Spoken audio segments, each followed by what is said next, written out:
Well, good morning, good afternoon, good evening, depending on when you may be watching this. I'm Jamie Moeller, and this is the Grad Connection, where my goal is to try to help graduate students navigate graduate education and do more than just survive. I want to see you thrive.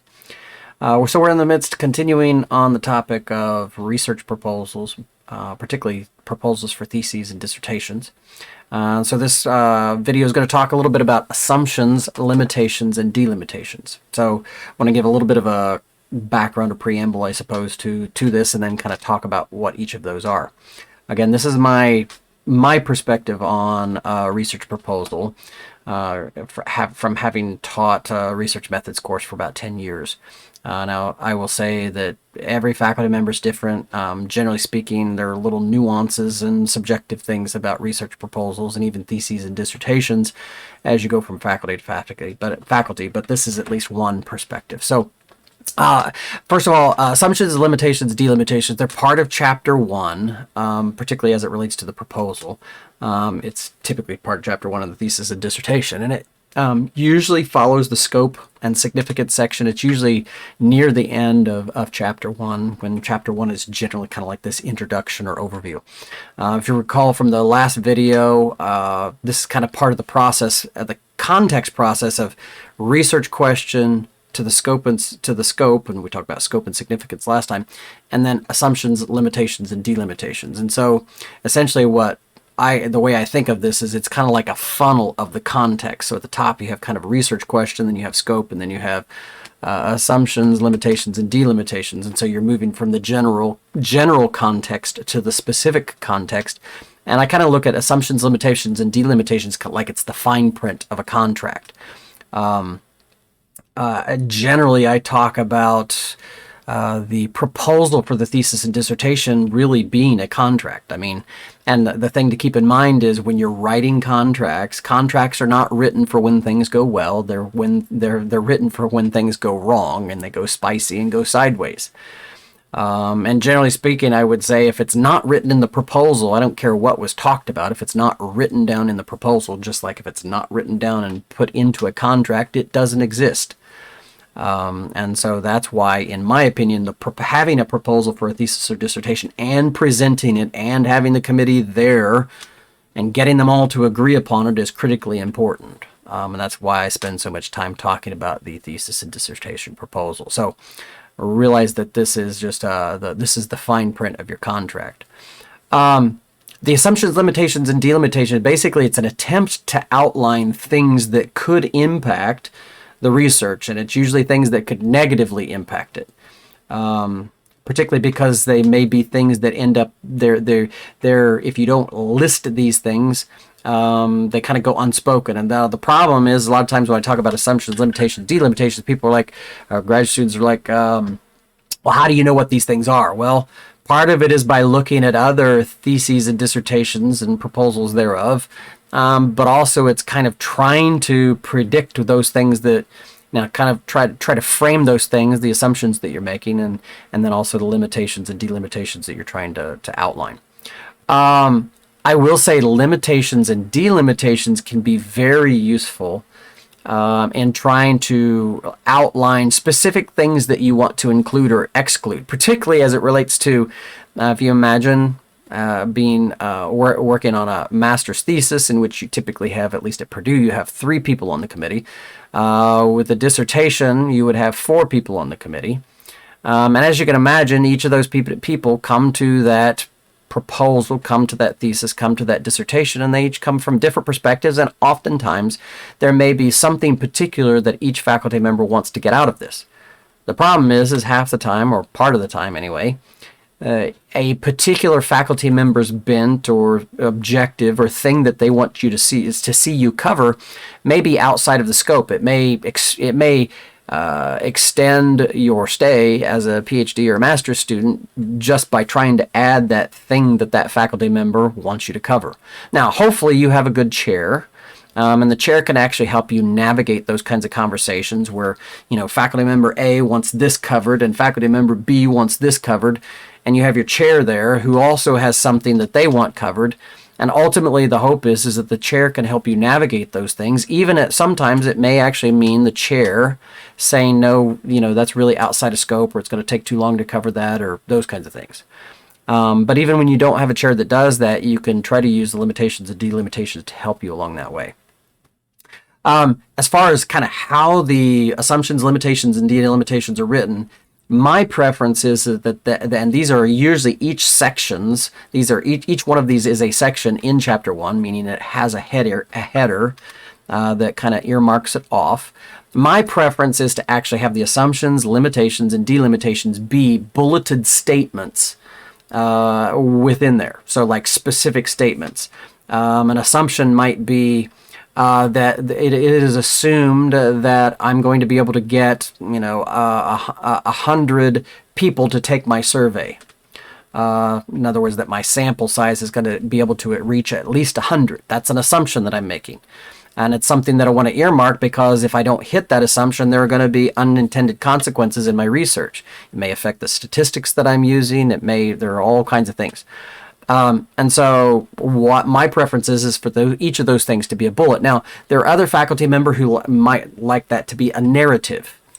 So you need to really talk with your major professor and kind of see what their preference is as it relates to assumptions, limitations, and delimitations. So given that preamble, let's talk about what these three things are. So first of all, assumptions are things that you cannot control, but that you want to acknowledge up front. And particularly you want to think about the things that are beyond your control that could particularly negatively affect your research. I used an example a minute ago, not being able to get the sample size that I need.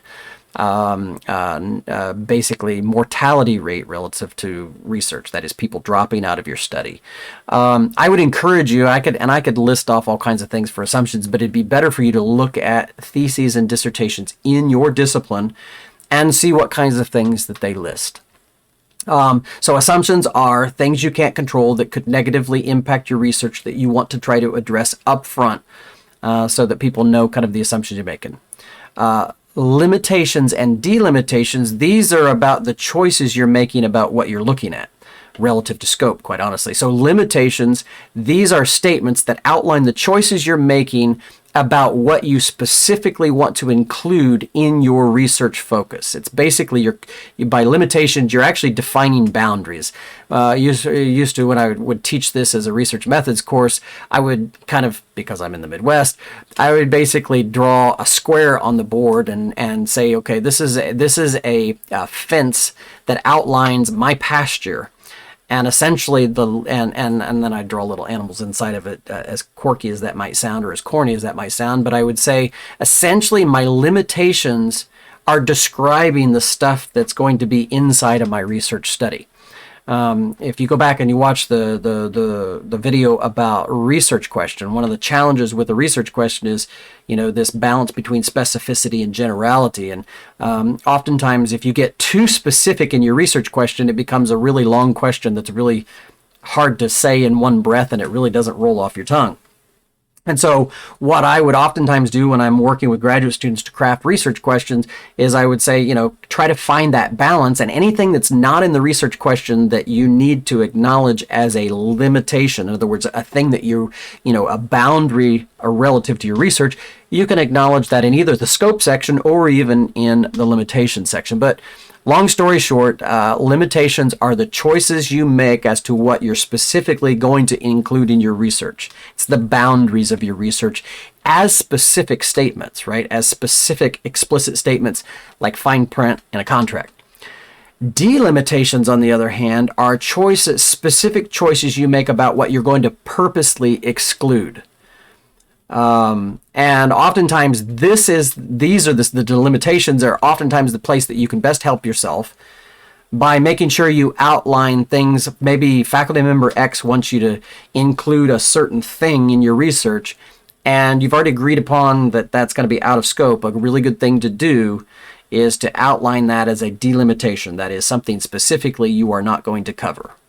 And so that's generally how I use delimitations, or recommend that students use delimitations, is to use it as a way to say things that you're specifically not going to include, particularly if you're doing research and a bystander, a person who comes across your thesis or dissertation or the articles that come from it, a person coming across this would naturally conclude that, oh, well, you're obviously going to include this.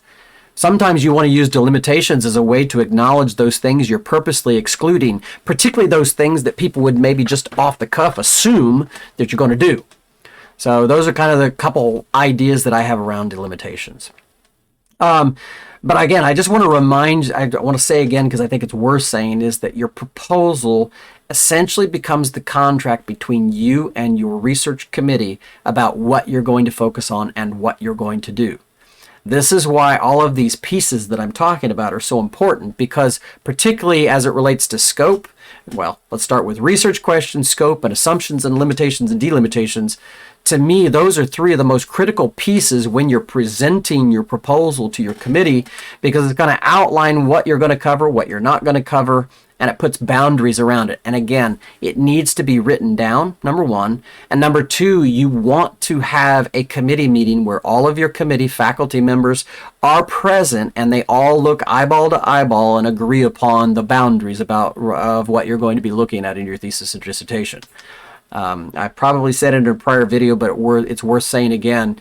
What you don't want to get caught in as a graduate student is where your chair says, oh, you don't need to have a committee meeting. You don't need to have a proposal meeting. Just go talk to faculty member A and talk to faculty member B and talk to faculty member C, and then come back to me and we'll just automatically make it all work out. It doesn't automatically work out. What happens in that scenario is oftentimes the graduate student gets caught because faculty member A will say they want something done, and then faculty member B will say they want the opposite thing done, and then faculty member C will say they don't want either of those two things, they want something different.